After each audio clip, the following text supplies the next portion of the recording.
حرف الميم. الميم تشبه حرف النون، تخرج بانطباق الشفتين ويصاحب ذلك غنة من الخيشوم. لاحظ، سمى العلماء الجزء الشفوي من الميم النصف المكمل. لما بتقول انت ام اين ينقطع الصوت؟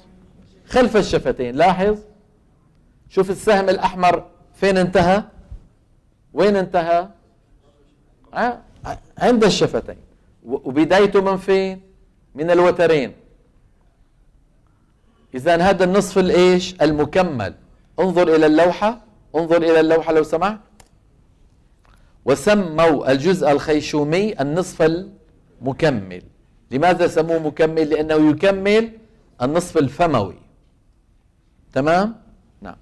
هذا الصوت عم يطلع من هنا هكذا، لما بيصل عند المنطقة ينقسم الصوت، فبعضه يذهب عن طريق الفم وبعضه عن طريق الأنف. يلي عن طريق الأنف بيتابع طريقه لوين؟ لبرا، ما في شيء يمنعه من الخروج، بخلاف الشفوي. مين يمنعه من الخروج؟ الشفتين.